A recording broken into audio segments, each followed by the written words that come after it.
ಪಂಚರಾಜ್ಯ ಚುನಾವಣೆಗಳ ಘೋಷಣೆ ಆಗಿದ್ದಾವೆ. ಅಸ್ಸಾಮಿನ ಸರ್ವೆ ಬಂದಿದೆ. ಆದರೆ ಅದನ್ನು ಬಿಟ್ಟು ಅದನ್ನ ಇನ್ನೊಂದ್ಸಲ ಚರ್ಚೆ ಮಾಡೋಣ. ಕರ್ನಾಟಕದ 2 ವಿಧಾನಸಭಾ ಕ್ಷೇತ್ರಗಳಿಗೆ ಉಪಚುನಾವಣೆ. ದಾವಣಗೆರೆ ದಕ್ಷಿಣ ಮತ್ತು ಬಾಗಲಕೋಟೆ. ಏಪ್ರಿಲ್ 9ಕ್ಕೆ ಮತದಾನ ನಡೆಯುತ್ತೆ. ಮೇ 4ಕ್ಕೆ ರಿಸಲ್ಟ್ ಬರುತ್ತೆ. 2 ಕಡೆ ಅಭ್ಯರ್ಥಿಗಳ ಆಯ್ಕೆ 2 ಪಕ್ಷದವರಿಗೆ ಕಗ್ಗಂಟಿದೆ.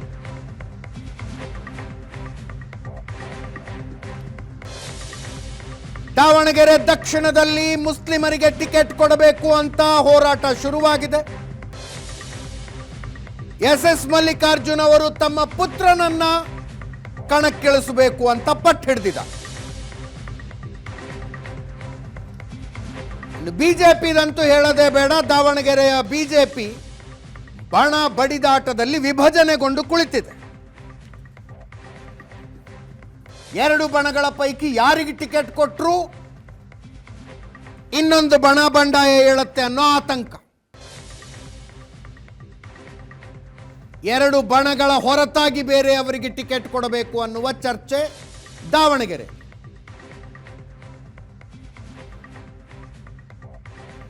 ಬಾಗಲಕೋಟೆ, ದಾವಣಗೆರೆ ಶಾಮನೂರು ಶಿವಶಂಕರಪ್ಪನವರ ಮರಣದಿಂದ ಉಪಚುನಾವಣೆಯಾದರೆ ಬಾಗಲಕೋಟೆಯಲ್ಲಿ HY ಮೇಟಿ ಅವರ ಮರಣದಿಂದ ಉಪಚುನಾವಣೆ.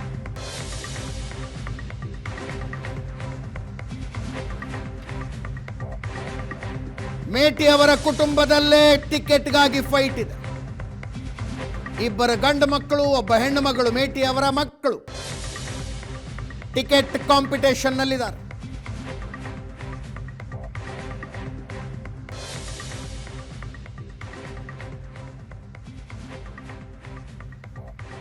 ಬಿಜೆಪಿಯಲ್ಲಿ ಚರಂತಿಮಠ್, ವೀರಣ್ಣ ಚರಂತಿಮಠರಿಗೆ ಟಿಕೆಟ್ ಸಿಗೋ ಸಾಧ್ಯತೆ ಇದೆ. PH ಪೂಜಾರ್ ಮತ್ತು ವೀರಣ್ಣ ಚರಂತಿಮಠ್ ಮಧ್ಯದಲ್ಲಿ ಕಾಂಪಿಟೇಷನ್ ಇದೆ ಬಾಗಲಕೋಟೆ ಕ್ಷೇತ್ರದ ಟಿಕೆಟ್ಗಾಗಿ.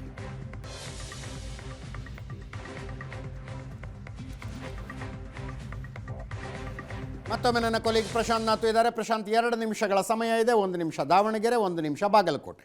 ದಾವಣಗೆರೆದು ಮಾತಾಡೋಣ. ಅದೇ ದಾವಣಗೆರೆಯಲ್ಲಿ ಸಿದ್ದೇಶ್ವರ ಬಣ ಮತ್ತು ರೇಣುಕಾಚಾರ್ಯ ಬಣದ ನಡುವೆ ಒಂದು ರೀತಿಯಾಗಿರ್ತಕ್ಕಂಥ ಪೈಪೋಟಿ ಏನು ಲೋಕಸಭಾ ಚುನಾವಣೆಯಲ್ಲಿ ಆರಂಭವಾಗಿತ್ತು.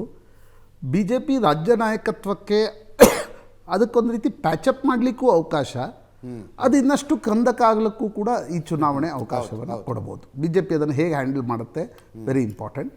ಕಾಂಗ್ರೆಸ್ ದೃಷ್ಟಿಯಿಂದ ನೋಡಿದಾಗ ಅದು ಮುಸ್ಲಿಂ ಕ್ಯಾಂಡಿಡೇಟ್ ಕೊಡಬೇಕಾ ಬೇಡವಾ ಅಂತಕ್ಕಂಥ ಚರ್ಚೆ ನಡೀತಾ ಇದೆ. ಮಲ್ಲಿಕಾರ್ಜುನ್ ಖರ್ಗೆ ಶಾಮನೂರು ಕುಟುಂಬದ ಅತ್ಯಂತ ಪರಮಾಪ್ತರು. ಅವರು ದಿಲ್ಲಿಯಲ್ಲಿ ಕುಳಿತಾಗ ಏನೋ ಸರ್ಪ್ರೈಸ್ ಆಗಿ ಮುಸ್ಲಿಂ ಕ್ಯಾಂಡಿಡೇಟ್ ಬರುತ್ತೆ ಅಂತ ನನಗನ್ನಿಸ್ತಾ ಇಲ್ಲ. ಬಹುತೇಕ ಶಾಮನೂರು ಫ್ಯಾಮಿಲಿಗೆ ಈ ಬಾರಿ ಟಿಕೆಟನ್ನು ಕೊಡುವ ಸಾಧ್ಯತೆಗಳು ಜಾಸ್ತಿಯಾಗಿ ಕಾಣ್ತೇವೆ. ಒಂದು ವೇಳೆ ಆ ಸರ್ಪ್ರೈಸ್ ಬಂದರೆ BJPಗೆ ಒಂದು ದಾವಣಗೆರೆ ಕ್ಷೇತ್ರದಲ್ಲಿ ಚುನಾವಣೆ ಗೆಲ್ಲಿಕ್ಕೊಂದು ಅವಕಾಶ ಕೂಡ ಓಪನ್ ಅಪ್ ಆಗಬಹುದು. ನಂಬರ್ 1. ನಂಬರ್ 2, ಅಜಿತ್, ಬಾಗಲಕೋಟೆಗೆ ಹೋದರೆ ವೀರಣ್ಣ ಚರಂತಿಮಠರಿಗೆ ಟಿಕೆಟ್ ಕೊಡುವ ಮನಸ್ಸು ಹೈಕಮಾಂಡ್ಗೂ ಇದೆ, ರಾಜ್ಯ ನಾಯಕರಿಗೂ ನಿಶ್ಚಿತವಾಗಿದೆ. ವೀರಣ್ಣ ಚರಂತಿಮಠರನ್ನ ಟಿಕೆಟ್ ತಪ್ಪಿಸಿ ಬೇರೆ ಅವ್ರಿಗೆ ಯಾರಿಗೋ ಕೊಡಬೇಕು ಅಂತಕ್ಕಂಥ ಚರ್ಚೆ ರಾಜ್ಯದ BJP ಮಟ್ಟದಲ್ಲೂ ನಡೆದಿಲ್ಲ, ಹೈಕಮಾಂಡ್ನಲ್ಲೂ ಕೂಡ ಆ ರೀತಿಯಾಗಿರ್ತಕ್ಕಂಥ ಚರ್ಚೆಗಳು ನಡೆದಿಲ್ಲ. ಬಟ್ ಒಂದು OBC ಟಿಕೆಟ್ ಕೊಡಬೇಕು ಅನ್ನೋ ಪ್ರಶ್ನೆ ಬಂದಾಗ ಅದು ದಾವಣಗೆರೆಗೆ ಕೊಡ್ತಾರೋ ಬಾಗಲಕೋಟೆಗೆ ಕೊಡುವ ಸಾಧ್ಯತೆಗಳು ಕಡಿಮೆ. ಬಟ್ ವೀರಣ್ಣ ಚರಂತಿಮಠ್ ಉಳಿದವರ ಜೊತೆ ಪ್ಯಾಚಪ್ ಮಾಡ್ಕೊಳ್ತಾರ. ಮತ್ತು ಈ ಚುನಾವಣೆ ರಾಜ್ಯ ಇಡೀ ಸರ್ಕಾರದ ಮೈಟಲ್ಲಿ ಚುನಾವಣೆ ಕೂತಿರುತ್ತೆ.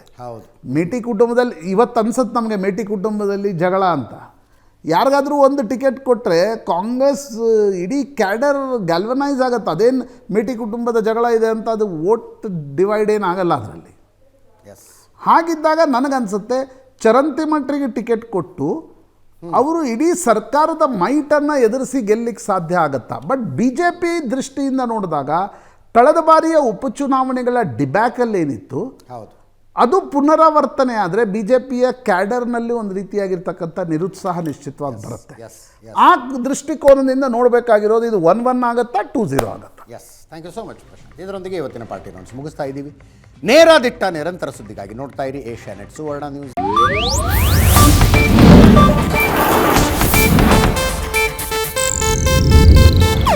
ಇದು ಏಷ್ಯಾನೆಟ್ ನ್ಯೂಸ್ ನೆಟ್ವರ್ಕ್ ಪ್ರಸ್ತುತಿ.